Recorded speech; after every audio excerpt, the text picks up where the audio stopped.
On va commencer par, entre guillemets, un tour de table où chacun de nos intervenants a eu une mission un petit peu particulière, c'est-à-dire 2 minutes pour nous parler de ce qu'est l'évolution du handball pour lui.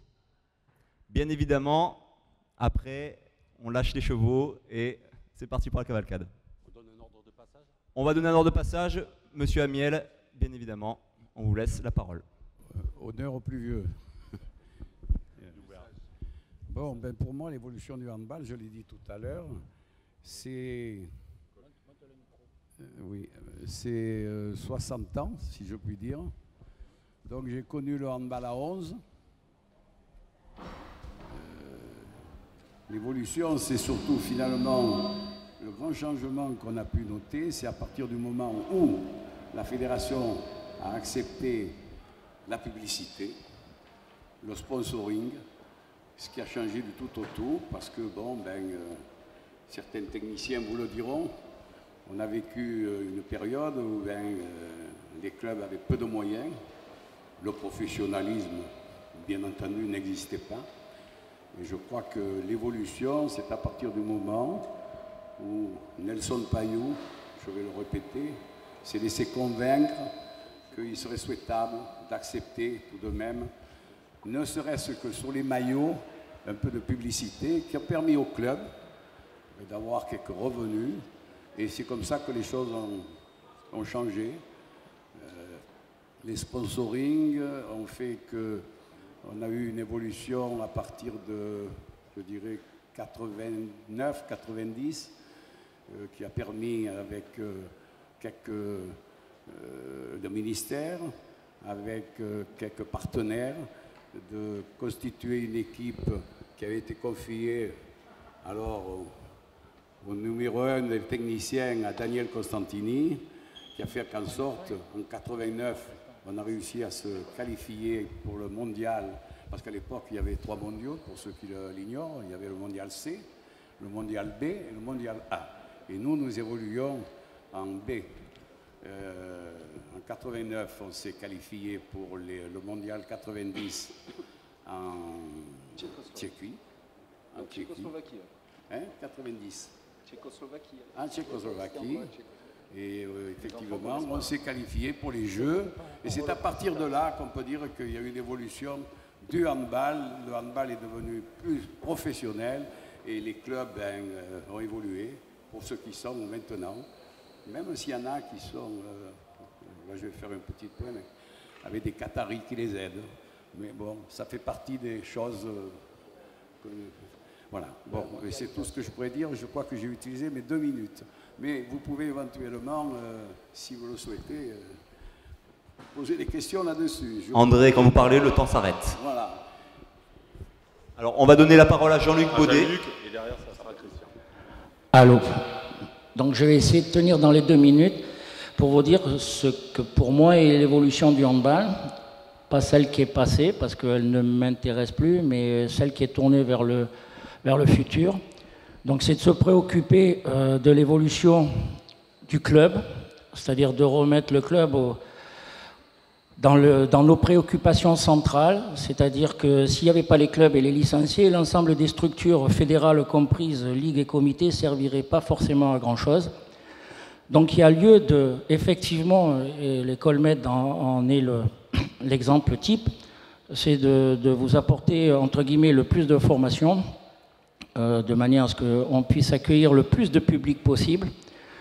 Et par contre, ce que je dirais, c'est qu'aujourd'hui, il y a un effort très particulier à faire entre les comités et ligues pour, de travailler d'une manière un peu plus transversale pour qu'on soit au service du club et non pas être qu'un système d'administration ou de sanctions, mais être également un lieu où il doit y avoir des compétences que l'on peut mettre au service de l'ensemble des clubs pour leur permettre de se développer.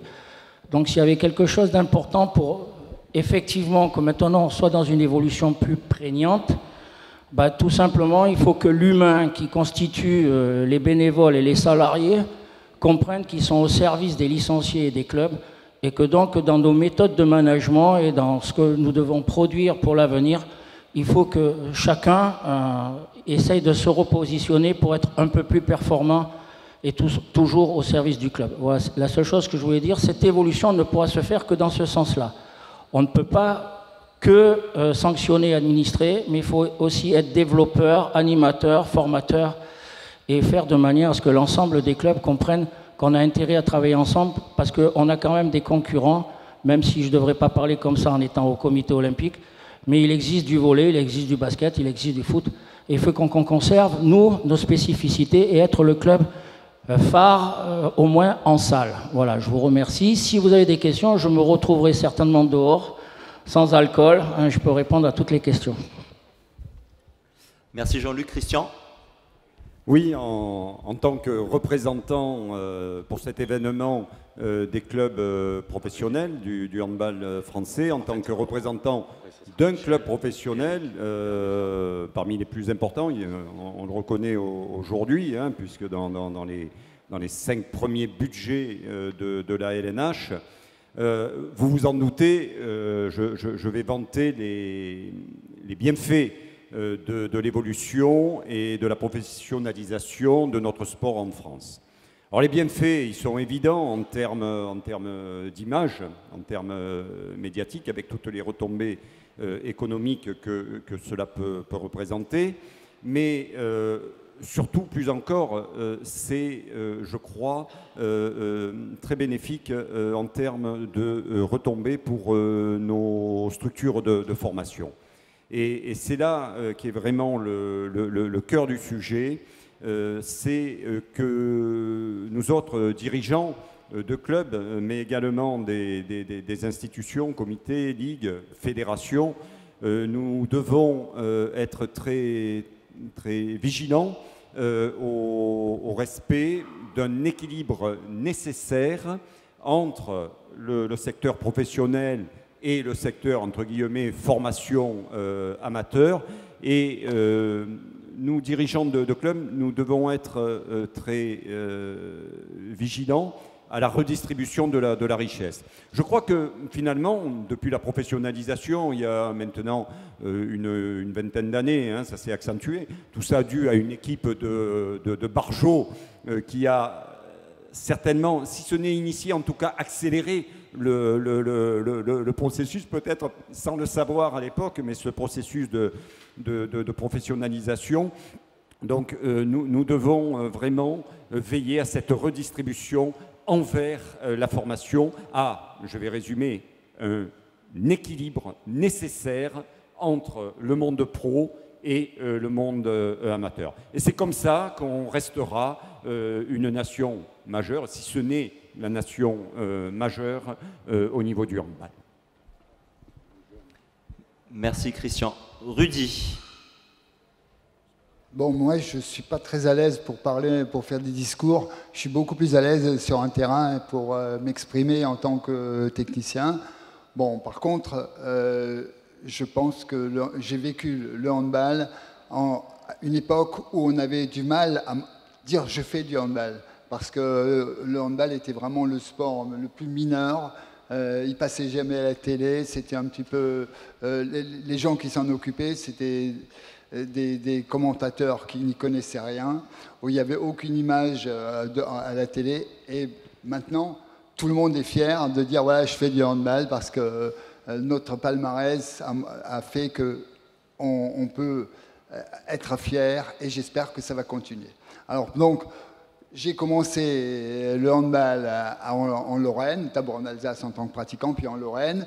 J'ai eu la chance d'être CTR à une période où c'était vraiment le sport amateur et où il n'y avait aucune publicité. Donc on faisait tout gratuitement. Je dis que j'ai eu la chance. Et la modification du handball a commencé, je pense, dans les années 80. Effectivement grâce à la pub et puis à l'arrivée de Daniel, hein. Et au niveau des sports-études, déjà dans les années 80, on était frustrés parce qu'on gagnait en jeunes des fois contre les Allemands, mais dès que les seniors jouaient contre les Allemands, contre les équipes de l'Est, on prenait des raclées. Donc à un moment donné, quand on a commencé à pouvoir s'entraîner comme tout le monde, c'est-à-dire au moins une fois tous les jours, puis des fois 2 fois par jour, tout a changé dans le handball français. Voilà, donc je serais beaucoup plus à l'aise peut-être pour voir les évolutions du travail sur le terrain que pour faire un historique. C'est pas trop mon truc. Alors, peut-être que dans les séances, je verrai des modifications de la conception de l'entraînement, de la conception du jeu, de l'évolution du jeu. Et là, peut-être que je pourrais apporter des choses qui seront plus originales que dans ce type de discours. On attend ça avec impatience. Michel? Oui, bonjour à tous. André, tout à l'heure, a parlé comme starter ou comme moment principal de l'évolution du handball français. Donc je ne me souviens plus quelle année en Tchéquie où on s'est qualifié par la suite pour les Jeux Olympiques de Barcelone. Donc c'est là que ça a vraiment commencé. Moi, je voudrais revenir quand même sur un point qui me paraît primordial, c'est la création des sections sportives. Donc la création des sections sportives, c'est en 1975 que ça a commencé. C'est par la suite devenu Pôle, mais en 1975, il faut bien s'apercevoir qu'il y avait des gamins entre 15, 16 et 17 ans qui s'entraînaient 5, 6, 7 fois par semaine, alors que le club de haut niveau de la région, qui jouait au plus haut niveau, s'entraînait 2 fois par semaine.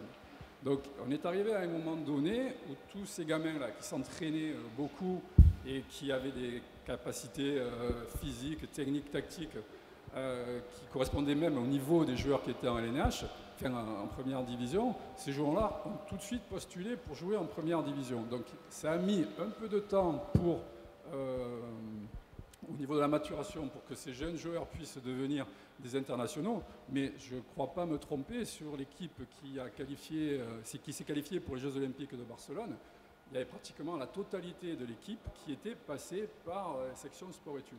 Donc ça c'est primordial, le travail des techniciens dans toutes ces structures de renouvellement de l'élite ont été formidables et je pense qu'il ne faut pas éluder cet argument-là. La deuxième chose que je voudrais vous dire, c'est qu'en discutant avec Eric hier soir, je lui demandais quel était l'objectif d'un jeune joueur ou d'une jeune joueuse qui rentre en pôle. Parce que moi, quand j'ai arrêté dans les années 2000, c'était surtout, bon, on va essayer de faire le maximum, pourquoi pas l'équipe de France, mais le plus important, c'est d'assurer notre scolarité, et puis après, on verra bien ce qui se passera. Maintenant, il y a des jeunes joueurs ou des jeunes joueuses qui vous répondent, on veut être joueur de handball ou joueuse de handball professionnelle. Donc, il y a quand même un chemin qui a été fait, et aujourd'hui, les jeunes joueurs peuvent se dire, ben, je veux devenir joueur professionnel de handball, ce qui n'était pas le cas forcément avant. Merci Michel. Eric? Bonjour. Bonjour.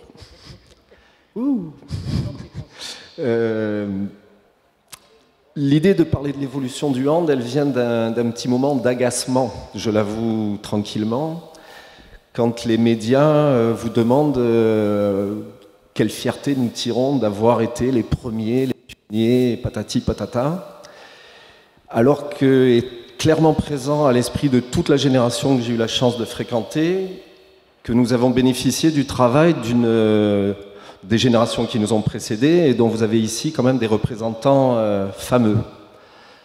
Donc je voudrais d'abord dire merci à Rudy Betch et à Michel d'avoir accepté. Je vais vous dire pourquoi, parce que Michel, pour le sortir de son potager, c'est pas évident. Et c'est quelqu'un qui est d'une richesse difficilement imaginable sur le plan humain, sur le plan technique. Il m'a fait rêver comme joueur, il le sait. Mais il a ensuite été un entraîneur qui nous a donné son approche. Alors moi je dis par le jeu, mais c'est quelqu'un qui aime le jeu, c'est quelqu'un qui nous a donné cette envie de réfléchir aux problèmes qui sont posés sur le terrain. Et Rudy est une icône aussi pour nous, parce que bon nombre de joueurs qui sont passés entre ses mains sont des joueurs que nous avons admirés. Alors Stéphane Stocklin, je pense qu'il y en a quand même pas mal parmi vous qui savent qui c'est, mais les frères Gilles, Cédric Burdet, etc., etc. Mais tous les joueurs qui sont passés dans les mains de Rudy ont ce talent particulier d'être beau, élégant, d'avoir une espèce de capacité de vitesse, d'explosivité, de relâchement, qui donne en plus aux joueurs un caractère esthétique qui, dans le monde et le handball tel qu'il évolue, me paraissent avoir un intérêt important. Voilà, donc cet agacement, il est réglé pour ce qui est d'aujourd'hui. Si le handball est ce qu'il est aujourd'hui, c'est grâce à ces personnes-là, c'est grâce à ceux qui, avant toi, André, ont créé la fédération, et à tous ceux qui ont donné une impulsion à chaque fois. Voilà, Nelson, André, Jean-Pierre, Joël maintenant, et puis bon, sur le plan local, au niveau des ligues, ça a suivi ce mouvement. Voilà, donc pas beaucoup plus pour vous dire, simplement que l'évolution, elle peut s'aborder par beaucoup d'angles différents, la structuration... Ce qui me paraît évident, c'est que quel que soit l'angle, on a augmenté le temps de travail, on a amélioré les compétences et on a professionnalisé. Et ça me semble les 3 piliers de la suite de nos évolutions, même si la situation sociale, sociétale n'est pas au beau fixe. Mais ça veut simplement dire qu'il va falloir encore plus d'efforts si on veut rester au niveau où nous sommes. J'espère que cette école med sera une bonne école med pour tout le monde. Passer le micro à Jérôme. On va prendre celui-ci. Écoutez, je crois que tout a été à peu près dit par mes glorieux aînés. Moi, je suis le petit jeune de la bande. Je pense aussi qu'on devrait aussi parler de l'évolution du handball au niveau du jeu, au niveau des règles, parce que forcément, ça induit aussi des modifications dans les méthodes d'entraînement et la façon de voir le handball d'aujourd'hui. On le sait, aujourd'hui, on a des staffs relativement structurés, on fait beaucoup de travail vidéo, on essaie d'être le plus pointu possible au niveau médical et au niveau de la préparation physique. Donc c'est vrai qu'aujourd'hui, le handball a énormément évolué, parce que comme l'a dit André, lui, il a connu le handball à 11, ensuite on est passé au handball à 7 dans les gymnases. Et puis il y a eu une règle très importante qui a été mise en place en 1999 avec l'engagement direct après un but, sans que l'équipe adverse ait besoin de regagner son camp. Donc je pense que cette règle a modifié beaucoup de choses, parce qu'on a dû, entre guillemets, faire de nos joueurs de handball aussi des vrais athlètes, capables de se projeter beaucoup plus rapidement dans le jeu de transition. Et c'est vrai que depuis 1999, on le voit, le jeu s'est beaucoup accéléré, malgré le fait que les tailles des joueurs aient encore progressé. Et aujourd'hui, on se retrouve avec des garçons qui font bien plus de 2 mètres, mais qui ont des motricités de joueurs de mon époque qui faisaient 1m95. Donc voilà, je crois qu'aujourd'hui, le handball est devenu un sport aussi très tactique, un peu à l'image du basket. Et tout ça, c'est dû à l'évolution permanente aussi des règles de notre sport. Je crois que vous serez tous d'accord que la dernière règle qui a été mise en place à partir des Jeux de Rio a aussi chamboulé pas mal de choses. Et c'est vrai que le fait aujourd'hui de pouvoir jouer avec 7 joueurs de champ contre 6, ça a un petit peu changé la donne au niveau de la préparation tactique des équipes.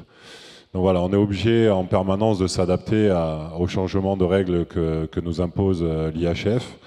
Et je crois qu'aujourd'hui, les techniciens deviennent beaucoup plus des professionnels, on va dire, au niveau tactique, parce qu'on a la chance aujourd'hui d'avoir, grâce à la professionnalisation de notre sport, des staffs beaucoup mieux structurés avec des entraîneurs de gardiens, des préparateurs physiques et des staffs médicaux qui font qu'on peut vraiment se concentrer sur le jeu. Donc voilà, moi c'était ce volet-là que je voulais aborder, et je vais essayer de ne pas être plus long. Merci Jérôme. Merci à tous là, de nous avoir donné votre point de vue et fait partager votre expérience passée, on peut dire, et présente également. Il y a beaucoup de choses qui ont été évoquées. On va essayer de recentrer sur 2 aspects. Le premier, la structuration. Donc on redonnera dans un premier temps la parole à André, et dans un deuxième temps, on parlera de l'évolution du jeu, comme a pu l'évoquer sur la fin Fernand, où on partira de la création des sections sportives qui sont passées de sport-études et sont devenues maintenant des pôles espoirs.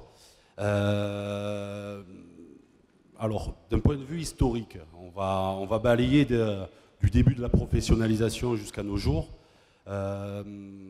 il faut savoir qu'il y a eu une première partie où le développement de masse a été la priorité de la Fédération française de handball. Elle a eu lieu sous la présidence de Nelson Payou, monsieur Nelson Payou. La création des 1000 COSEC, une volonté réelle de faire passer le handball de 20 000 licenciés, me semble, à 170 000. À 170 000. Donc une évolution en termes de chiffres importante. Nous, on va se focaliser sur cette période, une deuxième période, la présidence de M. Jean-Pierre Lacou, pardon, où à l'époque, André était, il me semble, trésorier avant de devenir par la suite président de la Fédération française à partir de 1996. Je pense qu'on va laisser le micro à André. André, l'intérêt, c'est sur la période à partir des années 85, vous l'avez évoqué, et l'arrivée de la professionnalisation et de l'ère Costantini, peut-être, on peut l'évoquer comme ça. Quel retour avez-vous maintenant, alors vous avez un peu plus de 2 minutes maintenant, par rapport à tout ça? Donc, ce que je voulais dire, la professionnalisation, c'est lié, il faut dire, au résultat de nos équipes de France. Je vais prendre une expérience personnelle. En tant que président de la fédération, j'allais toutes les années discuter avec le ministère du contrat d'objectif. Le contrat d'objectif, c'était quoi? C'était le contrat des résultats qui nous amenait à des subventions. Chaque fois que je discutais avec le directeur des sports, je fixais un objectif. Je n'ai jamais dit on sera champion du monde, mais on sera toujours dans le dernier carré. Et l'année suivante, j'arrivais, on était champion du monde. Il est bien évident que lorsque j'entamais le processus de discussion pour la subvention, j'avais des arguments qui me permettaient d'être assez exigeant et gourmand. La même chose avec nos sponsors, avec Adidas, avec Canal+. À partir de là, il faut le dire, la fédération ayant des moyens supplémentaires, nous avons pu faire en sorte que les joueurs de l'équipe de France qui étaient rassemblés plusieurs jours, etc., notre ami le sait, on pouvait une fois payer et faire payer. Indemniser les clubs, indemniser un peu les joueurs, parce que c'est vrai qu'on les prenait sur leur temps de... Et à partir de là, les choses ont évolué. Bon, maintenant, je crois que c'est arrivé à un niveau... Moi, ça fait 8 ans que je suis retiré des affaires, donc je ne pourrais pas trop en discuter. Mais l'évolution, c'est à travers le contrat avec Bein. Bon, c'est vrai qu'il faut avoir Bein, mais si on veut voir du handball, comme le disait notre ami, oui, il y a quelques années, le handball était l'anonymat complet. Voilà. Donc l'évolution, c'est lié, il faut le dire, avec un petit peu les moyens qu'on peut avoir, les moyens financiers. Voilà. Justement, l'évolution du handball, on a noté que pendant votre présidence, on est passé d'une première division à une LNH, sous l'impulsion de la fédération, me semble-t-il, avec l'objectif de plus de médiatisation, de structuration des clubs, de l'accompagnement dans la structuration des clubs également. Tout à fait, tout à fait. Pouvez-vous nous dire comment cette idée est apparue au sein de la fédération? Et ensuite, si possible, transmettre le micro à Christian, qui nous parlera, lui, du club d'Aix-en-Provence et de son évolution de l'amateurisme au club qu'on a la chance de pouvoir admirer aujourd'hui. Alors, la création de l'ANH, elle s'est faite en plusieurs étapes. Nous avons d'abord, à partir du moment où il y a eu quelques clubs qui ont commencé à aborder la professionnalisation, nous avons créé au sein de la fédération une commission qui était la commission du sport je dirais, de haut niveau. Et ensuite, il s'est avéré qu'il était souhaitable qu'on crée une ligue professionnelle. Et c'est comme ça que petit à petit, il y avait le regretté René Richard, pour ceux qui l'ont connu, qui était un dirigeant d'Ivry, qui a été un des premiers présidents de la LNH. Et c'est comme ça qu'après, la fédération a pris du recul. La fédération ne s'occupe maintenant plus que des équipes de France. Le problème du championnat de France, etc., c'est vraiment le rôle de la LNH. C'est eux qui négocient leur sponsoring, c'est eux qui négocient les temps d'antenne. Nous, on apporte dans la négociation les équipes de France. Je tiens à dire quand même que les télévisions apprécient toujours les équipes de France. Voilà. Oui, au niveau du club d'Aix-en-Provence, effectivement, on a connu une ascension assez remarquable, hein, puisqu'on a écrit le projet visant à accéder à la LNH en 2007. Il y avait un projet sur 5 ans. Si je peux me permettre, vous étiez en 95, vous arrivez en D2, c'est ça? Oui, on était en en période D2. en D2 avec un petit switch en N1. C'est ça. Et ensuite, les objectifs LNH qui sont... Voilà, ensuite il y a eu l'élément déclencheur qui a été la finale de la Coupe de France, que nous avions perdu contre Paris à Pau, mais pour nous, club de Pro D2, je crois que c'était une première dans l'histoire du handball. Ça a été un événement qui a énormément mobiliser les gens au sein du club et dans l'entourage du club. Et puis on a eu l'idée donc d'écrire ce projet d'accession LNH 2012. Voilà, on a bien travaillé. Après, il y a toujours l'aléa sportif. On a réussi l'année annoncée à monter. Bon, ça a été fulgurant. On a essayé de se structurer, ça n'a pas été facile, on ne passe pas comme ça d'un statut amateur à un statut professionnel. On a été, j'espère qu'on n'a pas trop mal réussi, vigilants à ne pas abandonner nos jeunes, à maintenir notre formation. Mais je pense que c'est resté ça très important dans l'âme du club. En tout cas, pour moi, c'est fondamental. On a bénéficié très honnêtement des résultats de l'équipe de France, parce que pour tous les clubs pro, ça a été un moteur auprès du public. On n'y serait pas arrivé sans l'équipe de France, il faut le reconnaître, ces résultats, cette image remarquable. Ça a été la locomotive. Au départ, on s'est inspiré pour la professionnalisation du rugby, le sport cousin. C'est vrai que ça a été un modèle parce qu'on a compris très vite qu'on n'arriverait pas à être un club pro de haut niveau en comptant uniquement sur les subventions et qu'il fallait l'apport des privés et l'apport très fort, très puissant des privés. Donc on a créé un business club et le modèle du rugby nous séduisait énormément. C'était un équilibre parfait, on ne voulait surtout pas entrer dans le modèle du foot. Aujourd'hui, on est parvenu, je crois, à quelque chose de pas mal au niveau d'Aix, mais au niveau de tous les clubs, j'exclus Paris Saint-Germain parce que bon, c'est un mirage. Mais pour les autres, on a construit un modèle qui est très intéressant.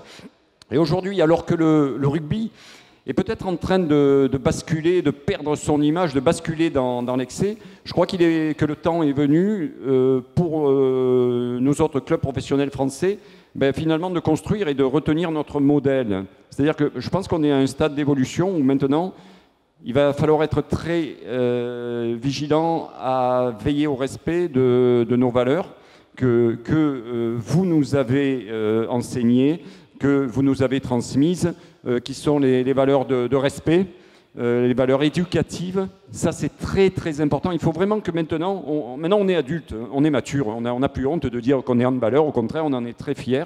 Et il faut vraiment qu'on bâtisse ça là-dessus. Ça doit rester notre socle, tout en étant, parce que sinon on ne se maintiendra pas à ce niveau, tout en étant performant au niveau professionnel, dans tous les domaines, dans le domaine sportif, technique, bien entendu, avec des moyens très forts à mettre sur nos centres de formation, sur des liaisons très fortes à créer avec les pôles, bien entendu, parce que les pôles sont fondamentaux dans le développement de notre sport. Et puis, à côté de ça, il n'y a pas de honte. Il faut qu'on soit performant dans le marketing. On est en confrontation. Tu le disais Jean-Luc tout à l'heure, avec le basket, avec le volley, avec le rugby, pourquoi pas. Donc il faut du marketing, il faut du commerce, on doit aller démarcher les entreprises pour vendre notre beau sport. Voilà, nous on travaille là-dessus, c'est notre fil conducteur. Et moi, en tant que président du PAUC, tant que je serai là, je veillerai au respect de cet équilibre-là et de ce modèle-là. Et je sais qu'autour de moi, il y a des gens qui sauront me rappeler si jamais on dévie un peu. Merci Christian. Un dernier aspect concernant la structuration, avant de passer réellement à l'évolution du jeu. Vous avez quelques images qui retracent le handball depuis 1970 jusqu'à l'entrée des 10 dernières années, on va dire. On a évoqué le passage à la professionnalisation, ce qui est le passage de l'AD1 à la LNH. Et il y a un dernier aspect qu'on souhaitait évoquer avec vous, qui est dû à l'émergence maintenant de nos nouvelles régions.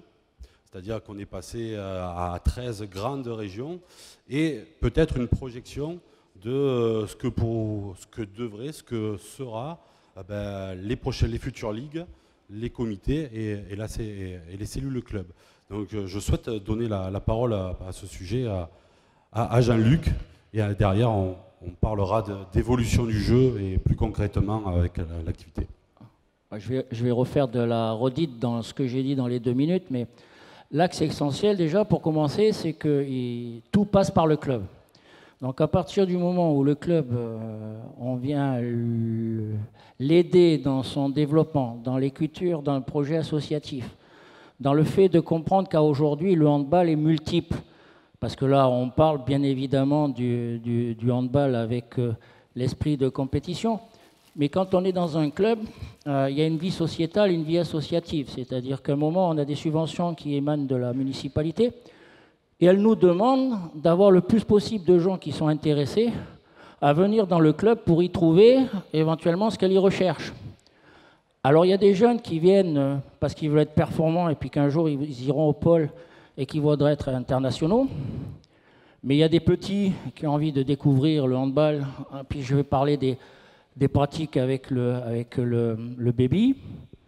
Vous avez des personnes qui accompagnent ces enfants-là, qui, comme moi, ont un peu de surpoids, ont peut-être envie, au lieu d'aller dans une salle de fitness, où peut-être ils n'iront pas d'ailleurs, parce qu'ils ont un peu honte de montrer leurs abdominaux, ou enfin l'abdominal qui leur reste, peut-être que d'aller faire des séances de handfit. Donc je dirais que quand on est dans un club, il y a une multitude de hand qui peut exister.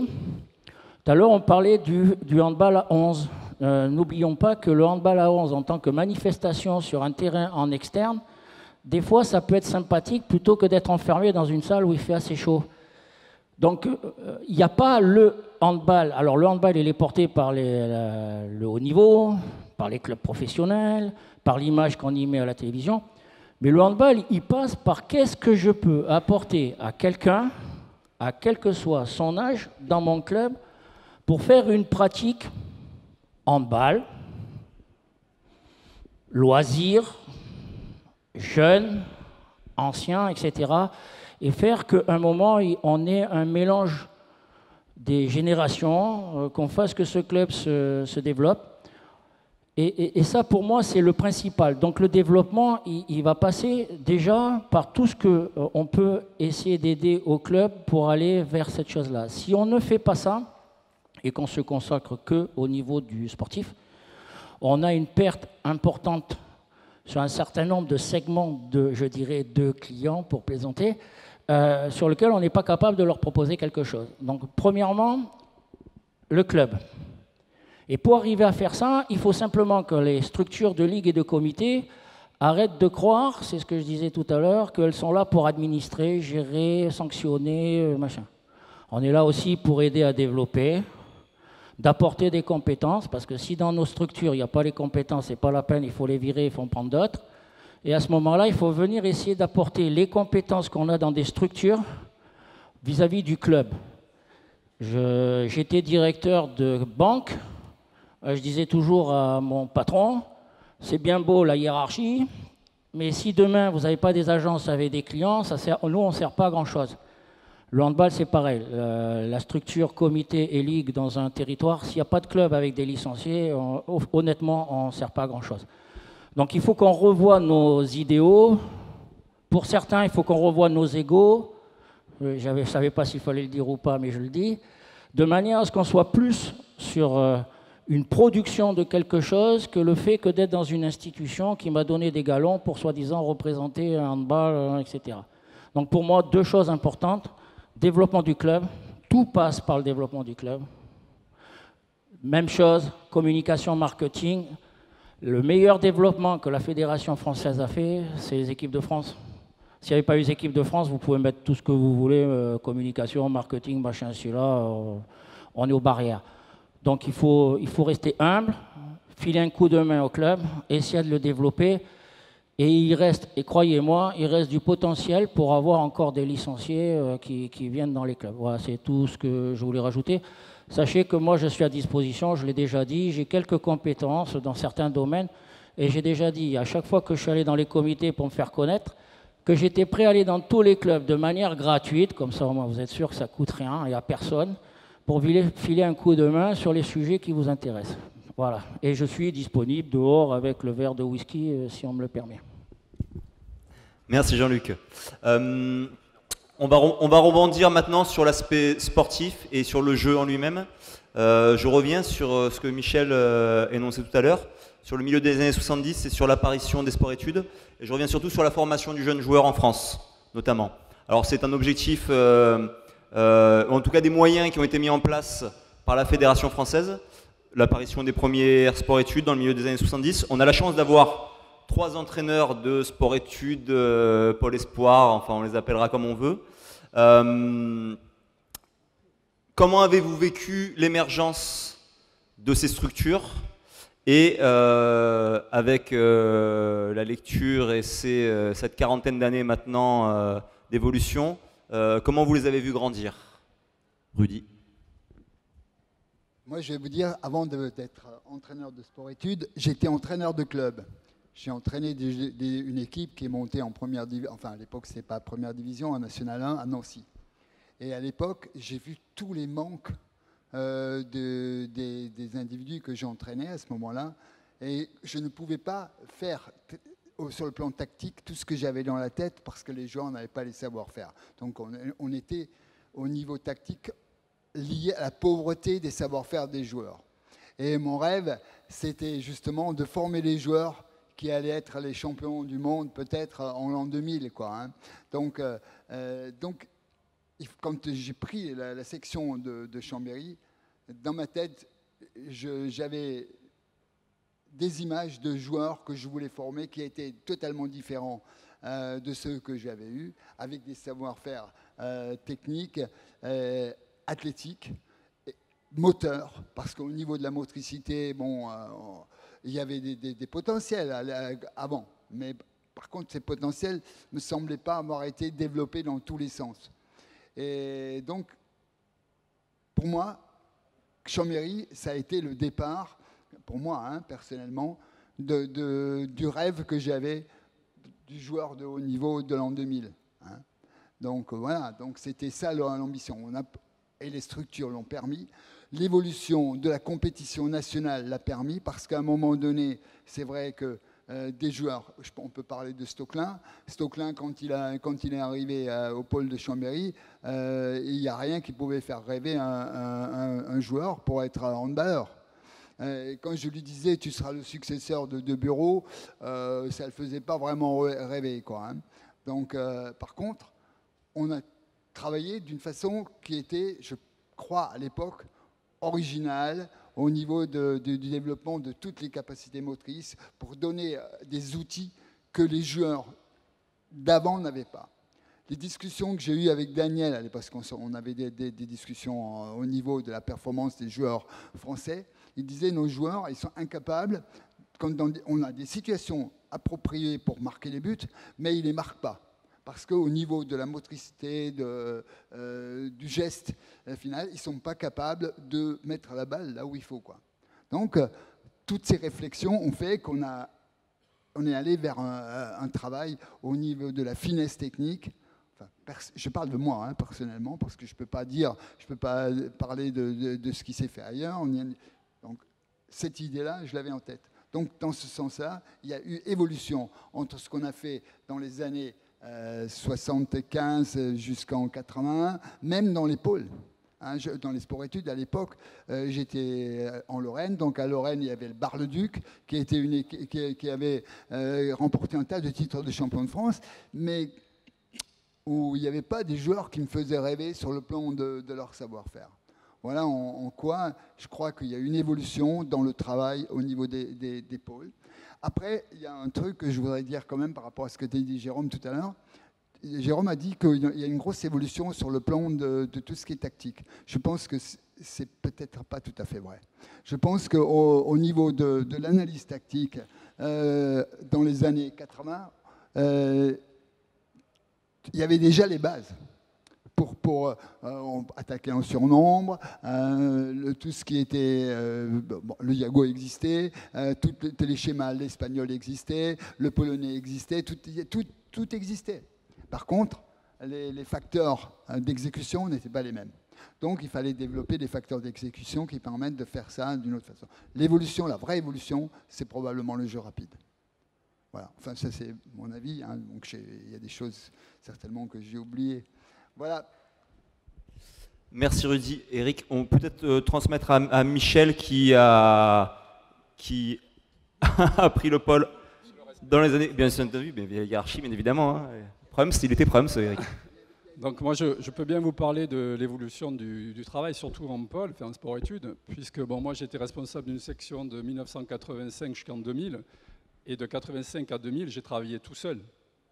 Donc moi, ça me convenait bien, parce que comme ça, je savais exactement ce que je faisais, je déléguais à personne, j'étais responsable de tout, et en fait, je dois dire que ça me convenait bien. Mais ça limitait peut-être un peu la performance, et maintenant, quand vous voyez que dans le moindre pôle, il y a 4-5 personnes qui interviennent, on peut dire que la collégialité là, va vraiment plus vers la performance. Donc déjà, à ce niveau, je trouve qu'il y a une grosse évolution.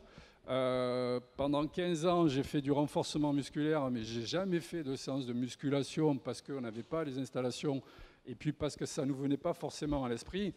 L'idée, c'était vraiment de former des joueurs de sport collectif. Voilà, des joueurs sur un terrain qui regardent, qui enchaînent et qui comprennent ce qui se passe.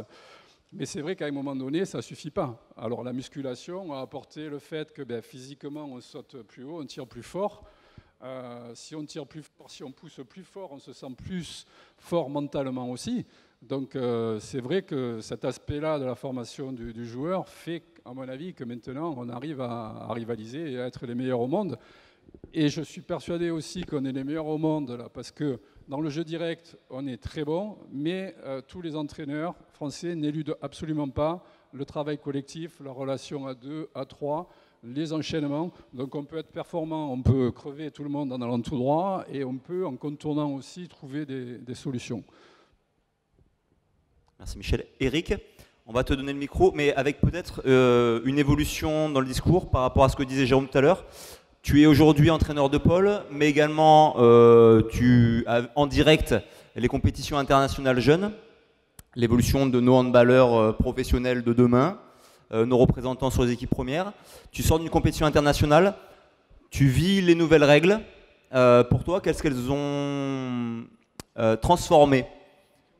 Oui, champion du monde, mais on ne le dit même plus. L'humilité, c'est l'humilité d'Eric, je refuse. Non, juste quand même apporter un éclairage de plus, on va dire. J'ai dit tout à l'heure qu'une chose objective avait évolué, c'est le temps de travail. Quand on m'a offert l'honneur de me rapprocher du SMUC, le SMUC, la meilleure équipe à l'époque du championnat de France, vrai, s'entraînait 4 fois. Alors je ne sais pas dans les années 70 si c'était encore moins, c'était 2. Quand tu t'entraînes 2, 3, 4 fois, comme probablement la majorité d'entre nous, d'entre vous surtout, la priorité elle est à construire un jeu. On n'a pas le temps d'individualiser.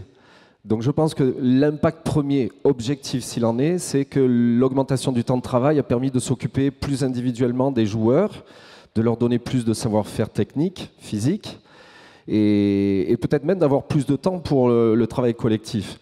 quand Jérôme parle de tactique, en l'ayant vécu de l'intérieur, je pense que le temps qui nous a été donné a permis d'être peut-être plus précis sur les espaces à attaquer, les espaces envisagés. Le SMUC tel que je l'ai vécu, c'était un jeu de mouvement où parfois la précision des espaces était limite secondaire. C'était plus le mouvement qui amenait les solutions que la précision des courses, etc. etc. Voilà, donc je pense que ça c'est quand même un élément objectif. Bon, le jeu passif aussi est obligé d'aller vers le but de façon un peu plus directe. Vous avez des images de 70 qui sont quasi caricaturales, où ça tourne, ça tourne, ça tourne, et voilà, on ne va pas caricaturer non plus le jeu lorrain parce que Rudy vient de Lorraine, mais jouer contre les Lorrains à l'époque, c'était des matchs à 14-13 et des équipes lorraines qui jouaient très très loin. Voilà. Donc ces nouvelles règles, Alex, l'engagement rapide, génial, parce que quand on marquait un but, le repli défensif était quasi stratégique. On faisait exprès de prendre du temps pour que, etc., etc. Maintenant, quelqu'un qui marque un but doit sprinter comme un malade. Donc c'est génial en termes de rythme, en termes d'intensité, pour le spectateur notamment, mais pour ceux qui le pratiquent aussi. Le jeu passif, alors il est encore peut-être trop subjectif pour être régulier dans la prise de décision des arbitres, parce qu'il y a plein de paramètres qui influent. Mais le jeu passif oblige à aller vers le but. Voilà. Et je trouve que c'est intéressant. Et à mon sens, la conséquence, pour ceux de ma génération qui ont été très imprégnés du jeu en mouvement et qui sont quand même sensibles à ce que le jeu soit productif le plus en permanence possible, fait qu'on est peut-être en recherche de cette association des deux. Comment créer du mouvement tout en allant de façon soit permanente, soit régulière vers le but. Pour ce qui est des autres règles, les dernières, tu penses au 7 contre 6 notamment, juste vous dire qu'elles sont quand même issues d'entraîneurs très renommés tels que Douchibayev et un Danois dont j'ai plus le nom en tête, et peut-être Olsson, je crois, Stéphane Olsson. Donc c'est une cellule d'entraîneurs au minimum estimable qui a produit ce type d'aménagement des règles. Pour ma part, et je crois la majorité d'entre nous, ça nous a dérangé parce que l'essence du jeu, c'est quand même l'égalité des forces. Et comment, à égalité de force, on arrive à trouver des avantages et dans un jeu collectif, comment cet avantage, on arrive à le construire de façon dans un projet partagé. Voilà, donc la plupart d'entre nous sont plutôt réfractaires. Je ne l'utilise quasiment pas, mais je reconnais qu'à l'issue de certaines compétitions, on peut donner à cette évolution la capacité d'apporter un élément tactique qui puisse influer sur le jeu, qui puisse basculer des situations et qui donne peut-être un attrait supplémentaire à une situation où celui qui est le plus fort va réussir à dominer trop facilement celui qui l'est un peu moins. Le 7 contre 6 peut générer des perturbations et je trouve que, au final, même si je n'y adhère pas en tant qu'entraîneur, faut reconnaître que c'est un élément tactique et stratégique en plus. Bon, après les règles de celui qui se blesse, 3 attaques, c'est pas mal parce qu'il y a beaucoup moins de cinéma sur le terrain. Mais celle qui perturbe le plus, c'est ce 7 contre 6. C'est vraiment l'aspect formation du joueur, notamment sur l'aspect 7 contre 6, qui était, enfin, en tout cas pour nous, important peut-être d'évoquer. Alors, ce qui est intéressant dans le 7 contre 6, et je pense que les entraîneurs l'ont eu fait aussi avant que la règle soit dans le jeu, c'est l'obligation de la lecture du surnombre. Le surnombre existant, on est maintenant dans... alors, on n'est plus dans comment on va créer le surnombre, on est, attention, où est le surnombre. Donc, identifier où est le surnombre. J'en profite pour parler de beach handball. Le beach handball, c'est aussi du 4 contre 3 en permanence. Donc, on est dans un jeu, et je vous invite, pour ceux qui aimeraient s'y intéresser, à venir au Krebs tout à l'heure pour apprendre les règles, pour y toucher. C'est un jeu très fun, très spectaculaire. Il n'y a pas de contact défensif, donc les jeunes vont adorer ce jeu. Mais les transferts, en-delà du plaisir, le transfert entre le beach handball et le handball, notamment avec ce 7 contre 6, c'est la lecture du surnombre. Voilà. Et une richesse tactique qui vient de le surnombre existe, mais comment on va le renforcer, comment on va l'exploiter. Et voilà, donc je trouve très intéressant cette passerelle, même si d'un point de vue éthique, je ne suis pas fondamentalement séduit par le fait que le surnombre soit créé au préalable. Je préfère que le surnombre soit issu d'une situation équitable dans laquelle j'ai réussi à le créer. Voilà. Merci Eric. On vous l'a dit en début d'intervention, 45 minutes, malheureusement c'est trop peu.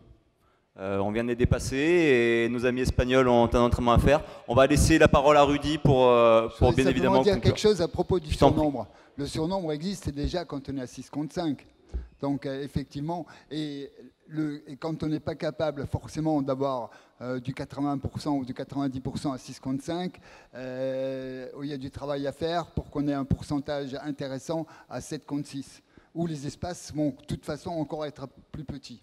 Donc voilà, c'est de la petite chose que je voulais ajouter à cette nouvelle règle. Et n'hésite surtout pas à ajouter énormément de choses à l'école méditerranéenne de handball 2017.